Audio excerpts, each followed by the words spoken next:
Shalom jemaat Tuhan dimanapun berada saat pagi ini. Mari kita siapkan hati kita untuk memuji menyembah Tuhan. Karena hanya dekat dengan Tuhan kita akan mendapatkan sukacita yang berlimpah. Berkat Tuhan yang mengalir di dalam kehidupan kita. Haleluya. Syukur Tuhan buat kebaikan-Mu. Haleluya Yesus Tuhan.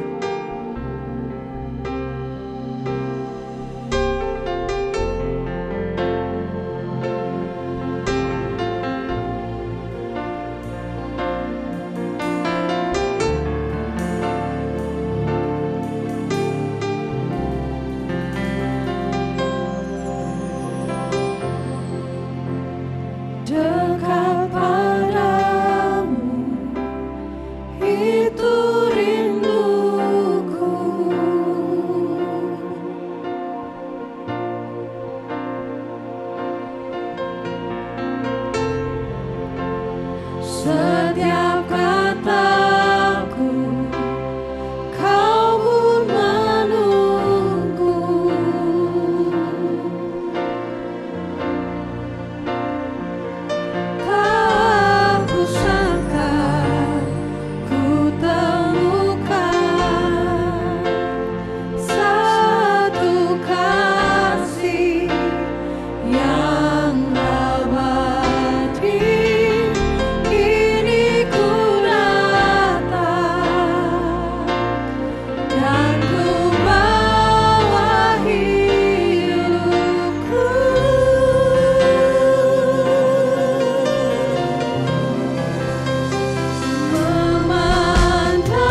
karena kami tahu Tuhan, hanya di dalam hadirat-Mu kami mendapatkan sukacita, kami mendapatkan kekuatan yang baru. Bahkan mujizat-Mu Tuhan akan menjadi nyata di dalam hidup kami ketika kami ada di dalam hadirat-Mu. Kami mau menaikkan pujian kami di hadapan-Mu Bapa. Biarlah semuanya ini boleh berkenan di hadapan Tuhan. Di dalam nama Tuhan Yesus Kristus kami berdoa dan bersyukur. Haleluya. Amin. Kita siapkan hati kita. Kita terima sukacita surga saat hari ini. Haleluya.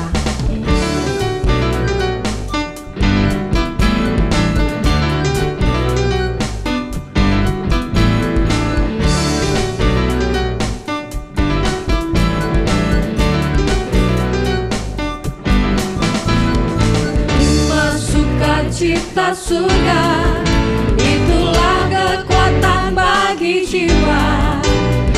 Dapat rasakan kasih-Nya di tengah badai yang bergelora. Terima sukacita surga, itulah kekuatan bagi jiwa. Dapat saksikan kuasa-Nya melakukan badai yang bergelora. Haleluya, Kau ada dalam hatiku, takkan patah semangatku, takkan hilang kekuatanku. Haleluya, ku mau bersorak bagimu, sukacita surga nyata penuhiku.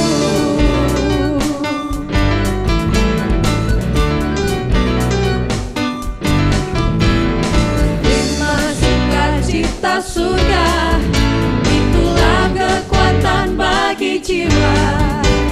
Ku dapat rasakan kasih-Nya di tengah badai yang bergelora. Terima sukacita surga, itulah kekuatan bagi jiwa. Ku dapat saksikan kuasa-Nya melakukan badai yang bergelora. Haleluya, Kau ada dalam hatiku, takkan patah semangatku, takkan hilang kekuatanku. Haleluya, ku mau bersorak bagimu, sukacita surga nyata penuhiku.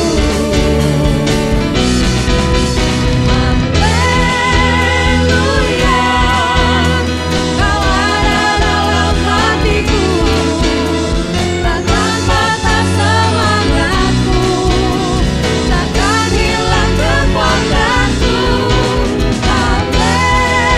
Haleluya, ku mau bersorak bagimu, sukacita surga nyata penuhiku. Sukacita surga nyata penuhiku. Sukacita surga nyata penuhiku.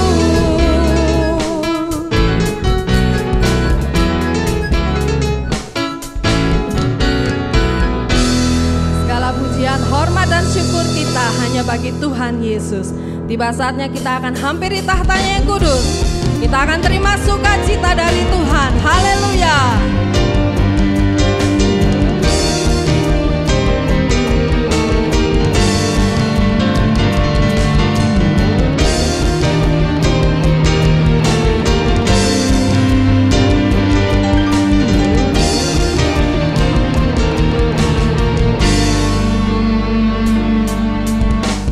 Tiba saatnya kami berkumpul bersatu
siapkan hati kita untuk kita mendengarkan firman Tuhan. Kita akan menyembah Tuhan lebih dalam lagi, karena kasih setia Tuhan sungguh nyata di dalam hidup kami. Haleluya.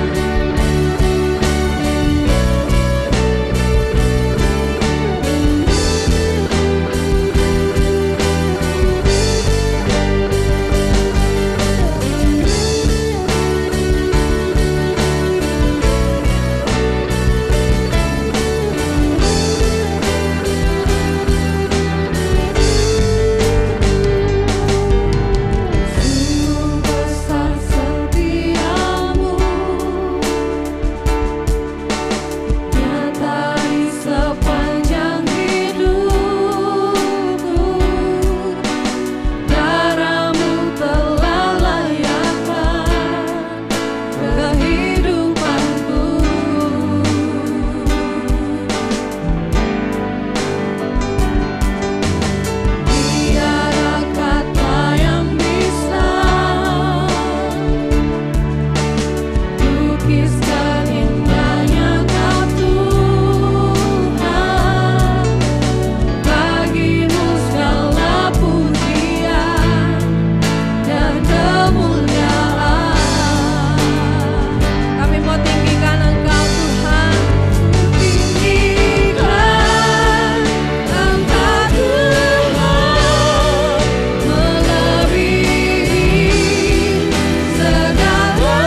Segala pujian syukur kami naikkan di hadapan-Mu Bapa.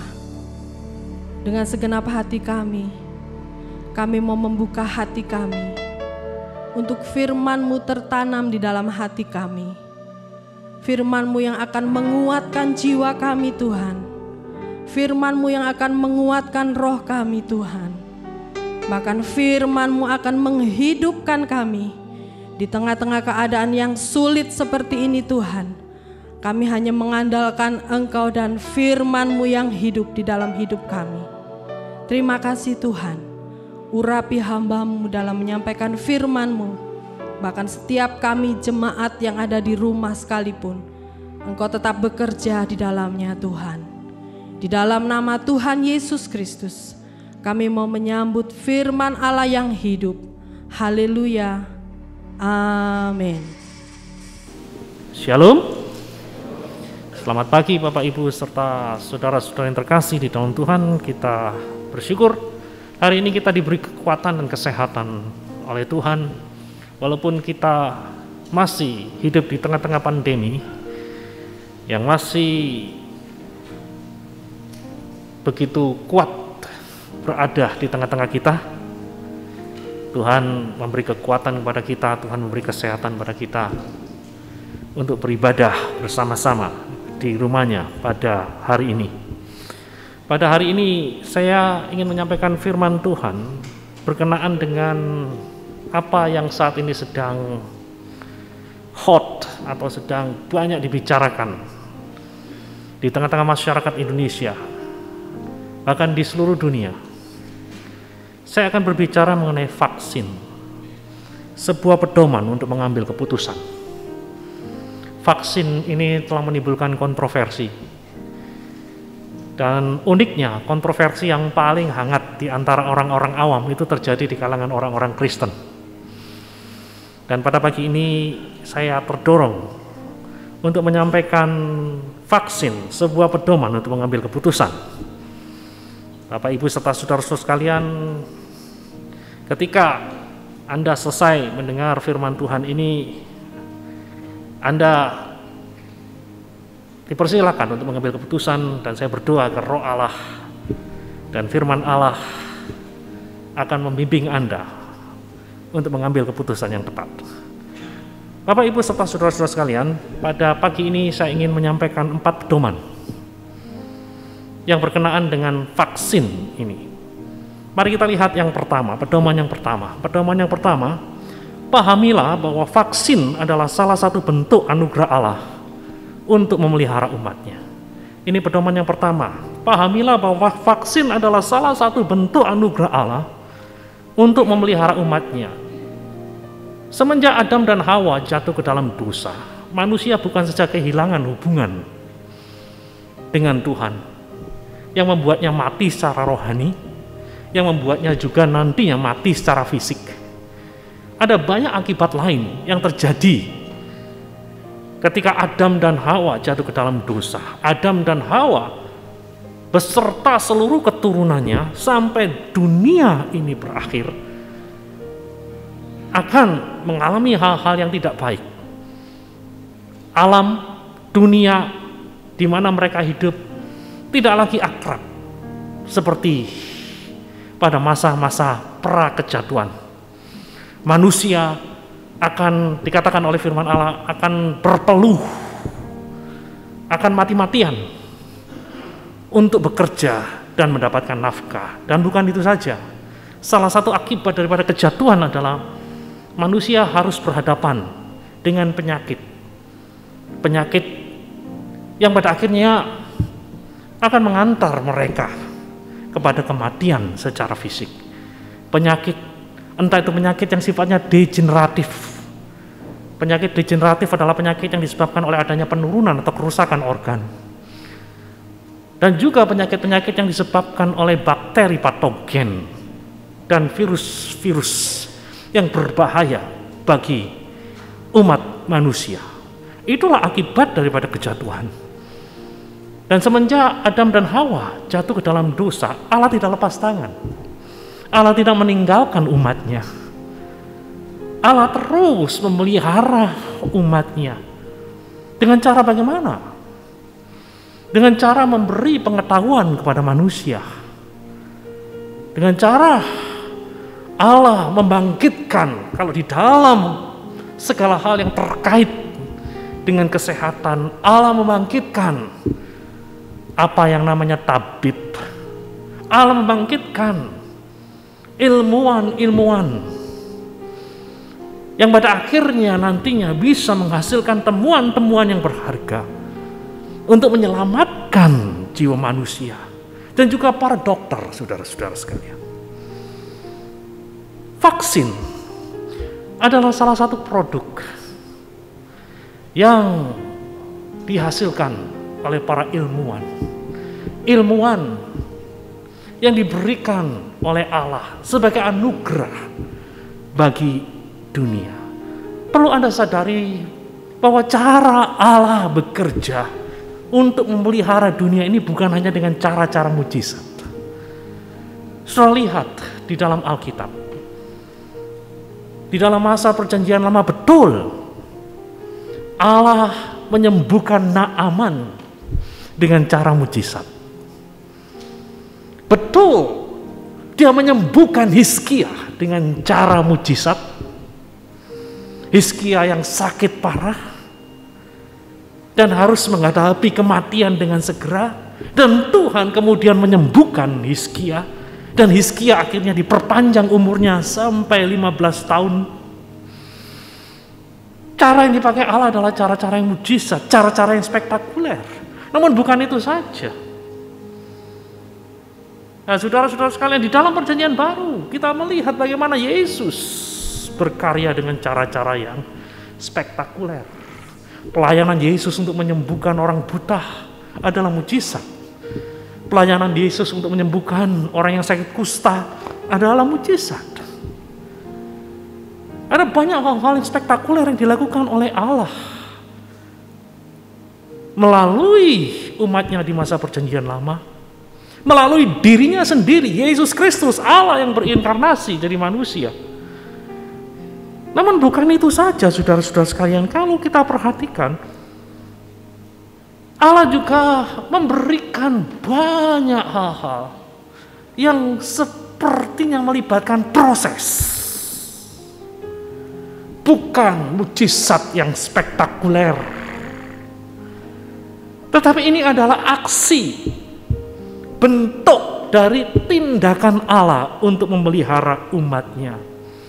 Di dalam perjanjian lama, Allah memberikan hukum-hukum untuk mendiagnosa dan mengkarantina orang-orang yang dicurigai punya penyakit menular. Karantina yang berlangsung 14 hari yang kita jumpai hari-hari ini bukanlah hal yang baru. Itu sudah ada di dalam teks-teks Alkitab. Kalau Anda baca di dalam Imamat pasal 13, di sana Anda berjumpa dengan sebuah proses. Bagaimana orang-orang yang dicurigai punya penyakit yang mematikan pada waktu itu. Penyakit lepra adalah penyakit yang mematikan pada waktu itu. Dan supaya penyakit ini tidak menyebar dan tidak menimbulkan kematian, Allah memberikan guideline, Allah memberikan pedoman supaya umatnya terhindar dari penyakit-penyakit yang berbahaya itu. Ada cara-cara diagnosa, ada cara-cara karantina yang begitu detail ditulis di dalam Alkitab. Itu cara Allah memelihara umatnya, bukan aja dengan cara-cara yang spektakuler, mujizat, bukan hanya dengan cara-cara itu, tetapi dengan cara-cara yang melibatkan proses. Kalau kemudian kita membuka di dalam Imamat pasal yang ke-11, di sana kita bertemu dengan binatang-binatang yang boleh dimakan, binatang-binatang halal. Binatang-binatang mana yang tidak boleh dimakan? Binatang-binatang haram. Selain itu terkait dengan ritual, banyak ahli-ahli kesehatan memandang bahwa aturan-aturan yang tertulis di dalam Imamat pasal 11 itu amat berguna untuk membentuk tubuh yang sehat dan kuat bagi orang-orang yang hidup di iklim seperti yang dihidupi oleh orang-orang Israel di zaman kuno. Nah, saudara-saudara sekalian, itulah cara Allah bekerja untuk memelihara umatnya semenjak kejatuhan. Betul. Sekali-sekali dia mengizinkan mujizat yang spektakuler. Namun di dalam kebanyakan kasus Allah bekerja melalui proses yang dijalani oleh manusia di dalam kehidupan sehari-harinya. Tadi saya juga berbicara tentang bagaimana Allah mengaruniakan kepada manusia ilmuwan, tabib, dan dokter.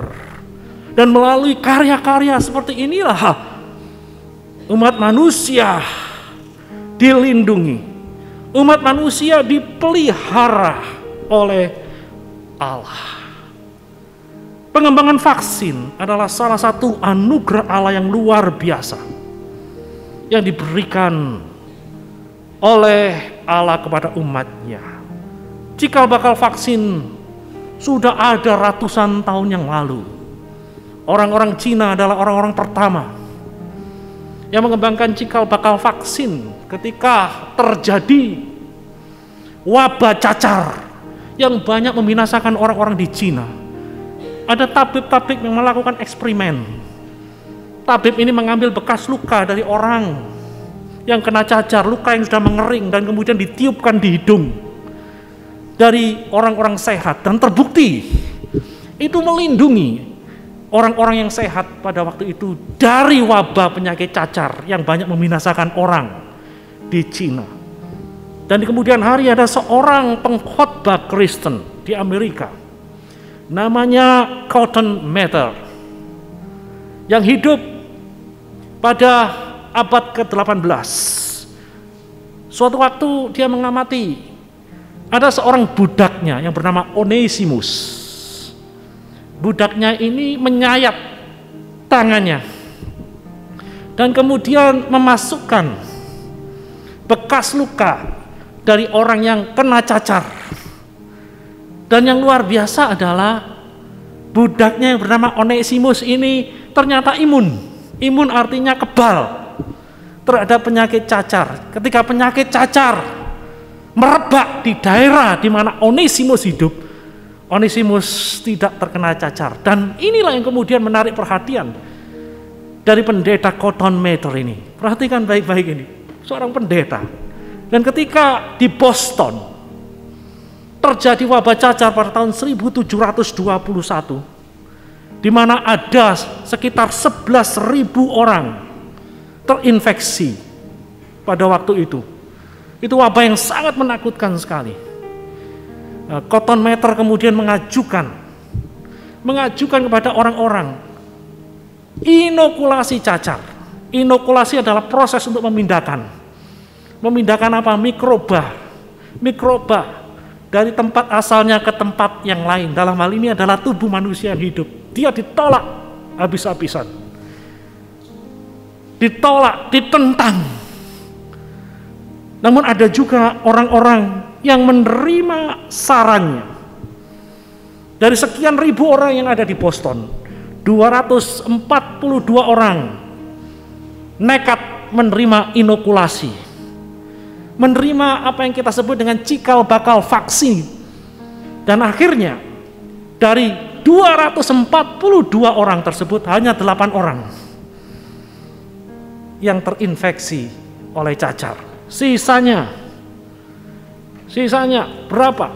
234 orang selamat, kebal. Sesuatu yang sangat luar biasa. Seorang yang bernama Increase Mather, itu ayah daripada Cotton Mather, ketika melihat sesuatu yang sangat menakjubkan ini, ketika dia melihat perbuatan Allah melalui anaknya, dia menulis kata-kata seperti ini: inoculation is a wonderful providence of God, the most successful and allowable method of preventing death. Kalau saya terjemahkan, inokulasi adalah karya pemeliharaan Allah yang ajaib Dan itu adalah metode yang berhasil diizinkan yang paling ampuh untuk mencegah kematian. Nah, saudara-saudara sekalian, kita melihat bagaimana Allah bekerja untuk memelihara umatnya melalui cotton mather. Dan beberapa tahun kemudian ada seorang dokter di Inggris yang bernama Edward Jenner. Dr. Edward Jenner yang kemudian menemukan vaksin yang pertama di dunia untuk orang-orang yang terkena cacar pada tahun 1796. Itulah vaksinasi pertama di dunia. Dan saudara tahu, cacar 200 tahun kemudian dinyatakan oleh WHO telah musnah di sebagian besar dari dunia yang dikenal saat ini. Sebagian besar dunia sudah bebas dari cacar, terkecuali Afghanistan dan Pakistan. Dari sekian ratus negara yang ada di dunia, tidak lagi ditemukan penyakit mengerikan yang telah menjadi sumber ketakutan bagi jutaan orang di masa silam. Saudara melihat di sini vaksin adalah suatu bentuk dari pemeliharaan Allah kepada umatnya. Dan pada abad ini ada satu penyakit lain yang sangat menakutkan, penyakit polio. Pada dekade 1940, 1950, ini adalah salah satu penyakit yang paling menakutkan karena korbannya banyak sekali, saudara-saudara sekalian. Polio bukan saja mengakibatkan kelumpuhan, polio telah mengakibatkan banyak orang kehilangan masa depan yang gemilang. Nah, saudara-saudara sekalian, di tengah-tengah merebaknya virus polio di Amerika, muncul seorang ilmuwan yang bernama Jonas Salk. Dan kemudian hari ada seorang rekan yang namanya Dr. Albert Sabin. Dua orang inilah yang kemudian mengembangkan vaksin polio. Yang pertama dengan suntikan, yang kedua dengan tetesan di mulut. Dan saudara tahu akibat yang luar biasa dari temuan mereka. Dari temuan mereka ratusan ribu anak-anak, bukan saja di Amerika, pada dekade 1950-an yang telah diselamatkan. Di kemudian hari jutaan orang, jutaan anak-anak di seluruh dunia ini bisa diselamatkan dari maut, bisa diselamatkan dari kelumpuhan oleh karena vaksin yang ditemukan oleh Dr. Jonas Salk dan Dr. Albert Sabin ini, saudara-saudara sekalian. Saudara-saudara sekalian, sekali lagi saya ingin mengatakan kepada Anda, vaksin adalah salah satu bentuk dari anugerah Allah yang diberikan oleh Sang Maha Kuasa kepada umatnya. Jadi kalau ada orang yang berkata menerima vaksin itu adalah identik dengan kelemahan iman, itu adalah suatu pernyataan yang salah. Ketika kita menerima vaksin, bukan berarti kita tidak beriman. Seperti yang didengung-dengungkan oleh para penganut anti vaksin. Ketika kita menerima vaksin, kita sedang menghargai dan mensyukuri karya pemeliharaan Allah atas umatnya. Ini guideline yang pertama, saudara-saudara sekalian. Guideline yang kedua, pahamilah dengan menerima vaksin seseorang bukan saja melindungi diri sendiri, melainkan melindungi orang-orang lain juga.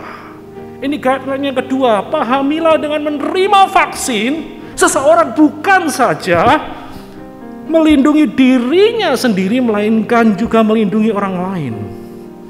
Yang namanya virus COVID-19 itu tidak mengenal batasan ras, usia, jenis kelamin, kekayaan, status sosial dan lain-lain. Sehingga ada pepatah yang mengatakan viruses don't discriminate. Yang namanya virus-virus itu tidak melakukan diskriminasi. Semuanya disikat. Ketika imun tubuhnya lemah, semuanya disikat. Nggak peduli dia orang terkaya di dunia, nggak peduli dia orang paling ganteng di dunia, nggak peduli dia orang paling pintar di dunia. Selama imunnya lemah, orang tersebut pasti terkapar, terkena virus-virus yang berbahaya seperti COVID-19 ini. Virus bisa menyerang siapa saja, di mana saja, kapan saja. Dan vaksin dibuat untuk membuat perlindungan dengan cara melatih imun tubuh manusia sedemikian rupa, sehingga ketika virus COVID-19 menyerang, antibodi yang telah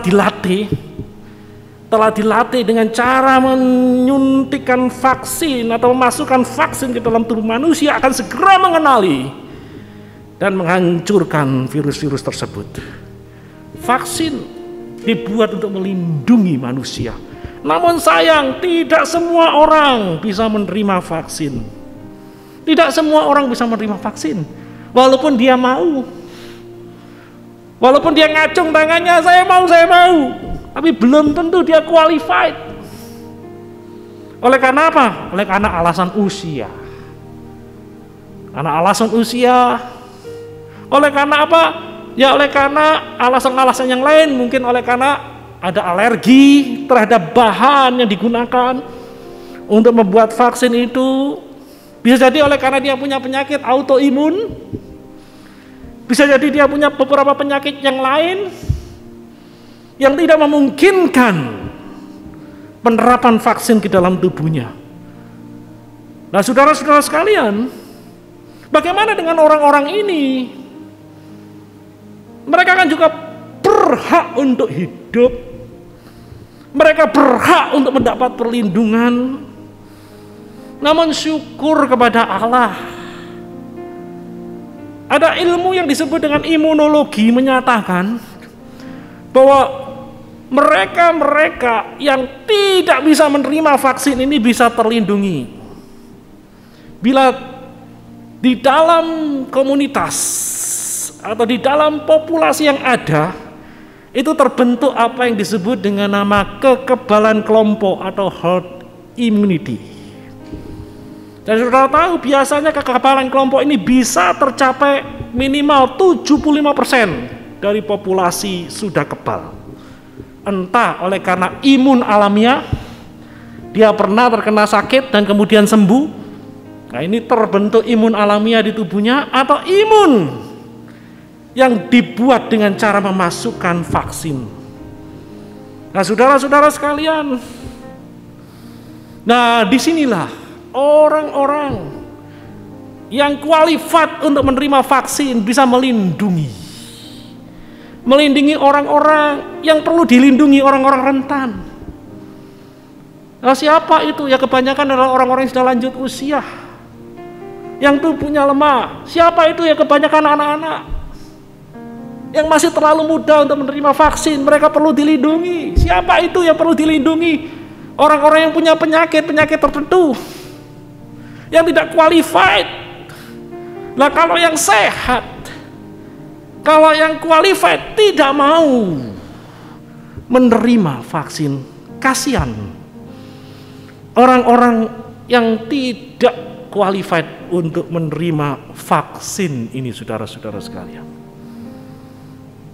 Nah beberapa hari yang lalu saya membaca sebuah artikel di sebuah majalah Christianity Today, edisi Mei 2015. Nah di dalam majalah yang terbit kurang lebih 5,5 tahun yang lalu itu, ada sebuah artikel yang menarik. Artikelnya adalah judulnya seperti ini: Why I Still Vaccinate Even Though I Almost Died from a Vaccine Reaction. Artikel ini ditulis oleh seorang yang bernama Matthew Loftus. Dia seorang dokter yang oleh karena divaksin itu tubuhnya mengakibatkan reaksi yang hebat, nyaris mati. Namun demikian, di dalam tulisan yang dia buat, dia mengatakan, saya akan melakukan itu. Di dalam tulisan yang dia buat, dia mengatakan, dari pengalaman yang saya alami ini, bukannya saya akan mengatakan jangan terima vaksin.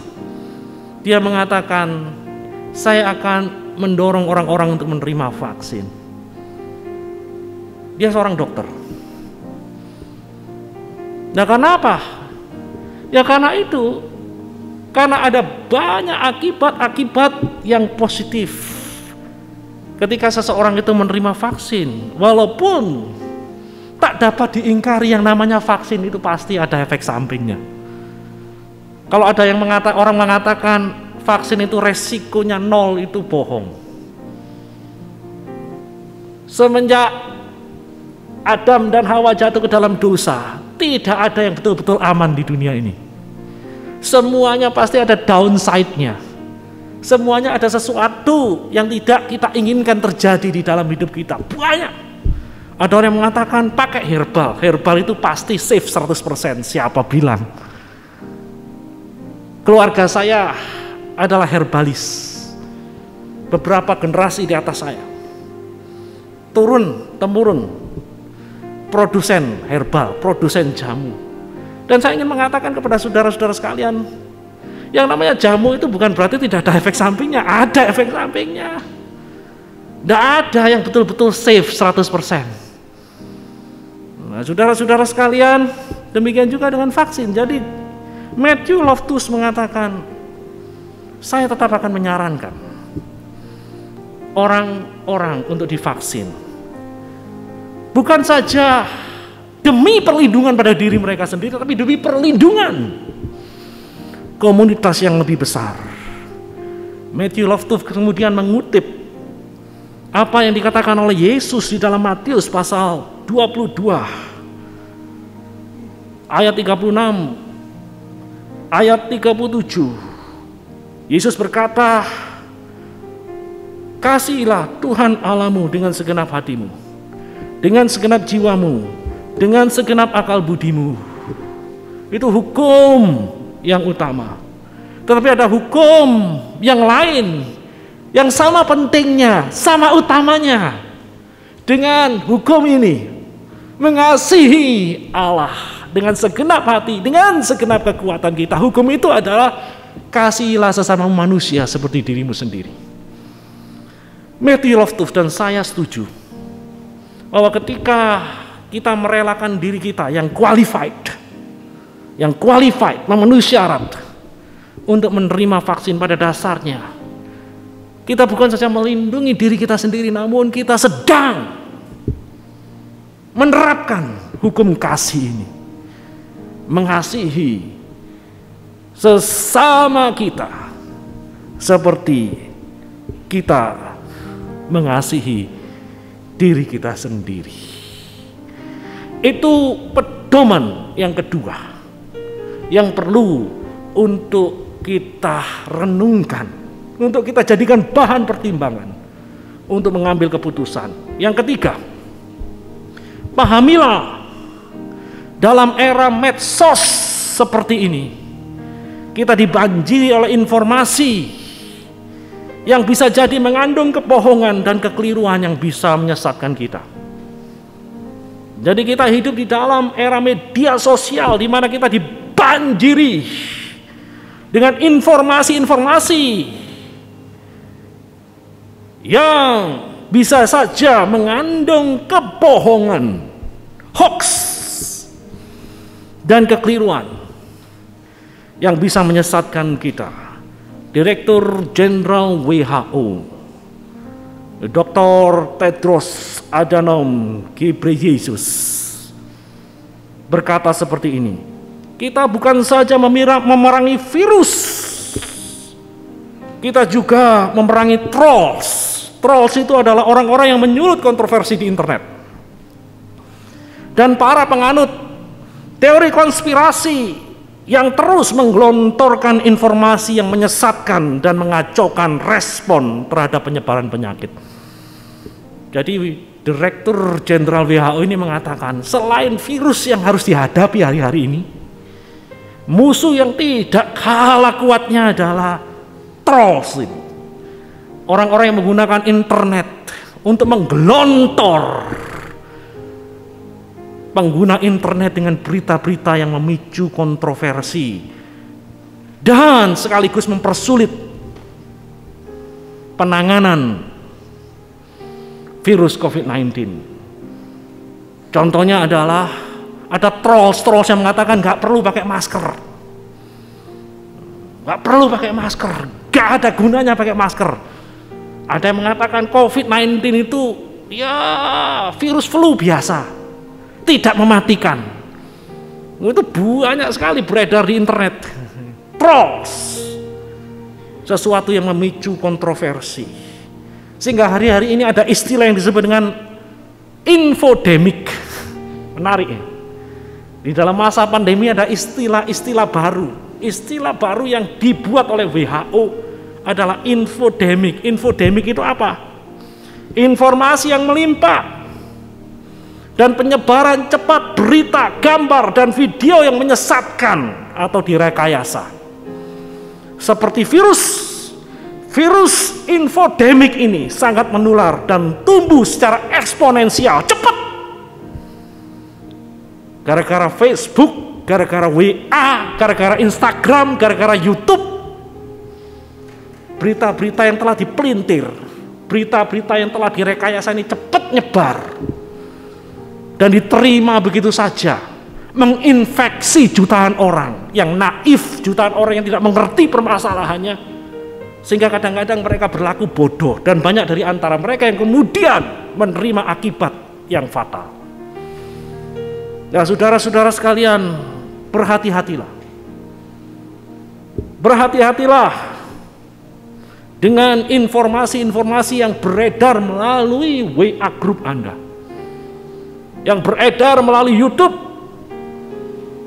yang beredar melalui Facebook, Instagram, dan lain sebagainya. Ada banyak hoax, ada banyak kebohongan, ada banyak kekeliruan. Salah satu yang sangat heboh belakangan ini adalah berita yang mengatakan Bill Gates akan menggunakan microchip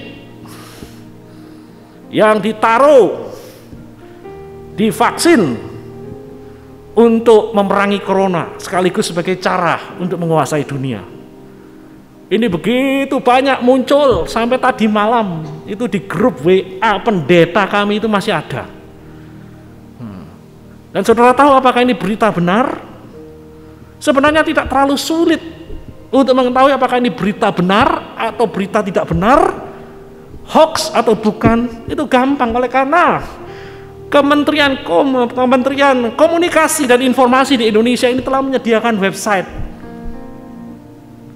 untuk menilai apakah berita itu layak dipercaya atau tidak. Dan kalau saudara cari di websitenya dikatakan info yang mengatakan Bill Gates will use microchip implants to fight coronavirus itu adalah disinformasi. Disinformasi itu artinya informasi bodong, informasi yang tidak benar, hoax. Banyak sekali hal-hal yang terkait dengan ini. Wawancara Erick Thohir, Menteri BUMN kita, dengan Najwa Shihab dipelintir sedemikian rupa, dikait-kaitkan dengan antikristus dan lain sebagainya. Lah saudara-saudara sekalian, itu adalah hoax, itu adalah kekeliruan yang tidak perlu untuk kita dengar. Dan ada banyak lagi hoax-hoax yang lain. Kalau saudara mengerti bahasa Inggris, Anda bisa dengan gampang mengecek kantor berita Inggris Reuters menyediakan rubrik khusus untuk menguji apakah sebuah berita Apakah sebuah tampilan di YouTube itu benar atau tidak? Reuters punya satu rubrik khusus di websitenya yang namanya Fast Check, cek cepat. Jadi kalau Anda baca berita, Anda terima sesuatu di WA, Anda buka YouTube, teman Anda kirim YouTube, jangan kemudian tiba-tiba dipercaya begitu, jangan. Kalau Anda mengerti bahasa Inggris, langsung cek di Reuters, fact check. Kalau Anda ngerti, zaman sekarang ada yang namanya Google Translate.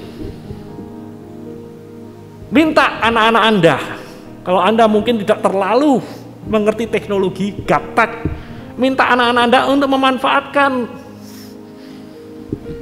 apa yang disebut dengan Google Translate untuk menerjemahkan apa yang tertulis di sana ke dalam bahasa Indonesia. Dan Anda bisa mengerti paling tidak garis besar yang ditampilkan oleh Reuters bersama bukti-buktinya. Reuters bukan hanya sekedar menyanggah, oh ini nggak benar, enggak, tapi dia memberikan buktinya. Nah, saudara-saudara sekalian, ini dunia di mana kita hidup. Dan disitulah kemudian kita perlu untuk menjadi orang-orang yang bijaksana. Bijaksana, tidak mudah terpengaruh oleh berita-berita yang semacam ini. Ada isu yang mengatakan vaksin mRNA itu bisa mengubah DNA manusia.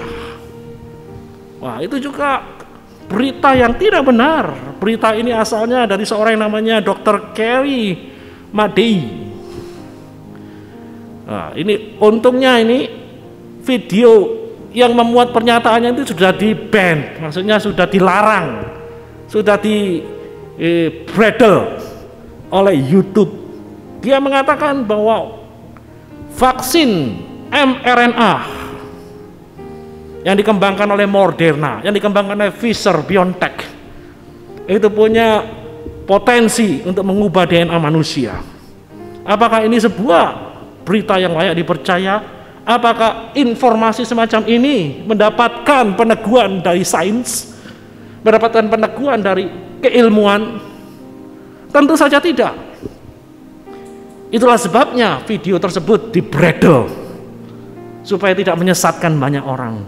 mRNA tidak punya potensi sama sekali untuk mengubah DNA manusia. Jadi kalau ada orang yang mengatakan vaksin itu mengubah DNA manusia, bahkan ada yang ngomong begitu rohani, DNA manusia, jadi unsur atau bagian dari DNA manusia yang membuat manusia itu sadar akan Tuhan, butuh akan Tuhan, itu nanti bisa lenyap gara-gara divaksin.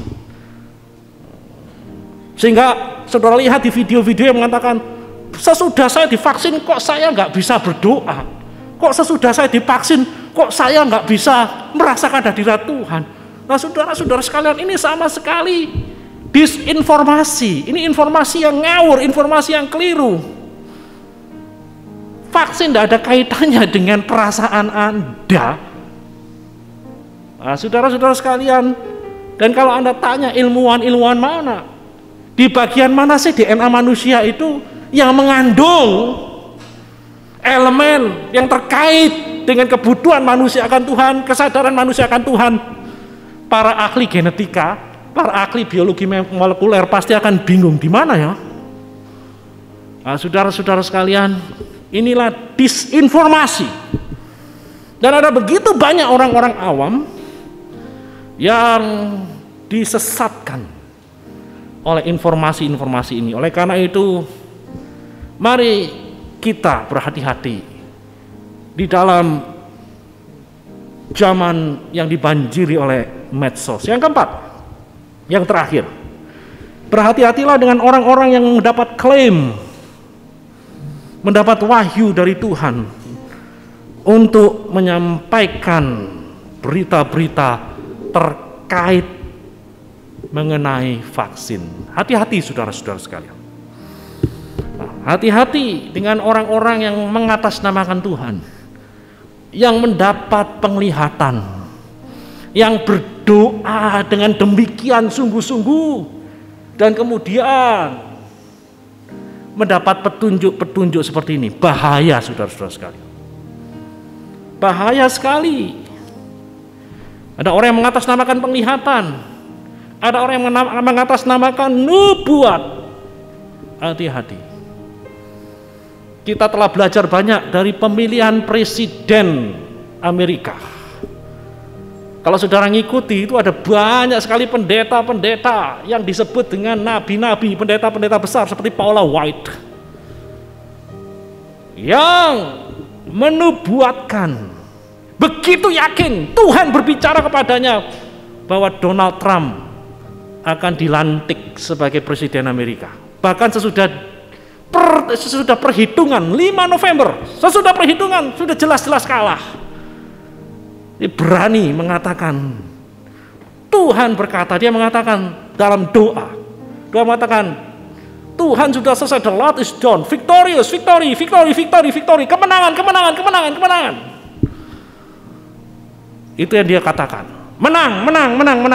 Tuhan berkata kepada saya, menang. Ini kata-kata aslinya, saudara-saudara sekalian. Saudara-saudara sekalian, berbahaya sekali. Kenyataannya apa? Apakah yang dikatakan oleh Paula White itu benar? Tidak. Beberapa hari yang lalu kita melihat yang dilantik bukan Donald Trump, yang dilantik adalah Joe Biden. Namun ada berapa ratus ribu orang yang percaya dengan orang yang mengatasnamakan Tuhan. Dan kalau saudara lihat rekaman aslinya, dia berbahasa roh begitu fasih, dan kemudian ngomong kata-kata seperti ini. Nah, saudara-saudara sekalian, bukan jaminan. Betapapun rohaninya orang, betapapun terkenalnya dia sebagai seorang hamba Tuhan, setiap kata yang keluar dari mulutnya harus diuji. Seperti yang dikatakan oleh Rasul Paulus, jangan padamkan roh. Jangan padamkan roh. Jangan anggap remeh nubuat-nubuat. Rasul Paulus tidak berkata, terimalah semua nubuat. Tidak. Rasul Paulus mengatakan, ujilah.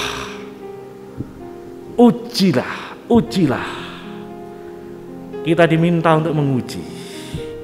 Bukan menolak mentah-mentah, no.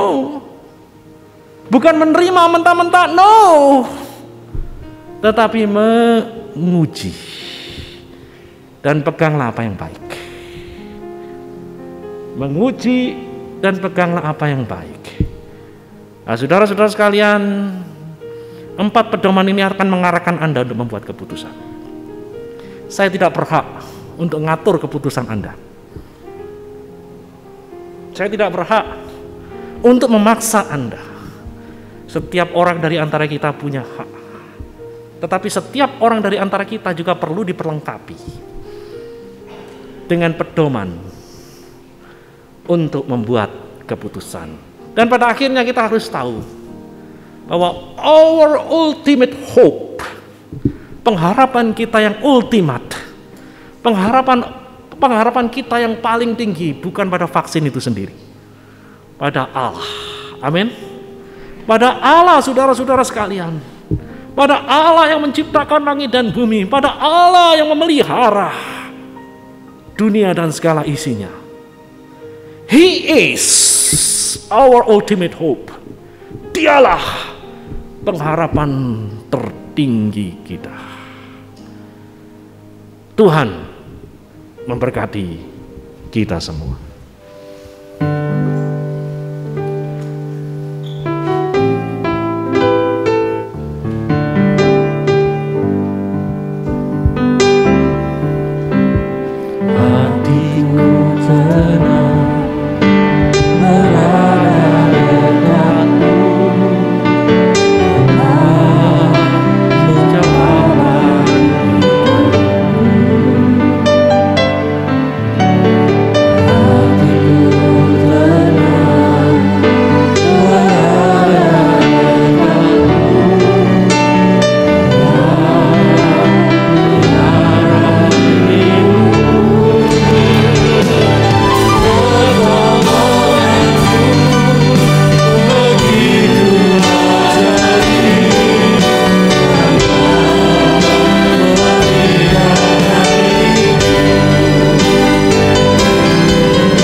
Engkaulah sumber pertolongan kami. Di tengah-tengah masa pandemi ini kami bersyukur Engkau berkarya melalui para ilmuwan, melalui para dokter, sehingga pada akhirnya tercipta sebuah alat perlindungan bagi kami semua, vaksin. Kami mensyukurinya Tuhan. Kami mensyukurinya Tuhan. Berikan kepada kami hikmat untuk membuat keputusan yang tepat. Terima kasih Tuhan.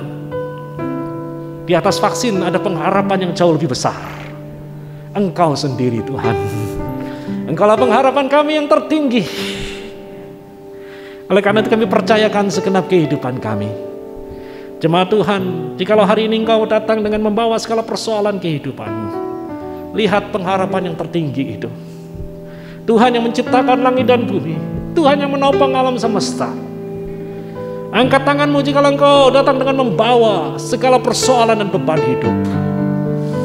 Arahkan pandanganmu kepada pengharapan yang tertinggi itu. Haleluya, haleluya, haleluya, haleluya, haleluya, haleluya, haleluya, haleluya, haleluya. Engkau yang tidak percaya, engkau yang merasa lemah, yang butuh jalan keluar, angkat tanganmu.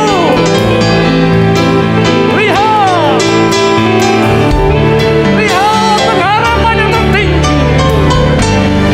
Haleluya, haleluya, haleluya, haleluya,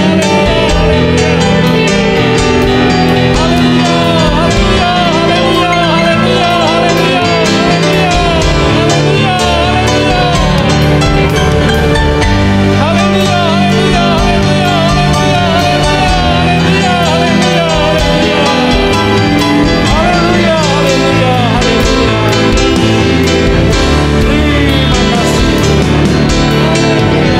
haleluya, haleluya, haleluya, haleluya. Dan biarlah mulai detik ini hatimu akan tenang, karena ada pertolongan yang berasal dari Tuhan. Demi nama Tuhan Yesus, semua yang percaya berkata amin.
Ya Tuhan, hadirat-Mu tetap menyertai mereka untuk memberkati setiap rumah tangga mereka, seluruh anggota keluarga mereka. Berkatilah usaha dan mata pencaharian umat-Mu. Berkatilah roti dan air mereka. Berkatilah umat-Mu ini dengan kekuatan dan kesehatan. Sesungguhnya Dikau sangat mengasihi umat-Mu. Seluruh umat-Mu ini ada di dalam telapak tangan-Mu, dan tak seorang pun dapat merampas mereka, domba-domba-Mu ini, dari dalam tangan-Mu. Hamba-Mu berdoa, bawalah seluruh sidang jemaat-Mu ini semakin hari semakin dekat kepadamu, semakin mengasihi Engkau ya Tuhan, sehingga mereka boleh tiba di puncak bukit kesucian-Mu dan memandang wajah-Mu yang indah. Kini sidang jemaat yang dikasihi Tuhan, Allah yang kekal adalah naungan-Mu, dan lengannya yang abadi menopang Engkau. Tuhan memberkati Engkau dan melindungi Engkau. Tuhan menyinari Engkau dengan wajah-Nya serta memberikan Engkau kasih karunia. Tuhan menghadapkan wajah-Nya kepadamu dan memberikan Engkau damai sejahtera di dalam berkat nama Tuhan Yesus Kristus. Amin. For thine is the kingdom.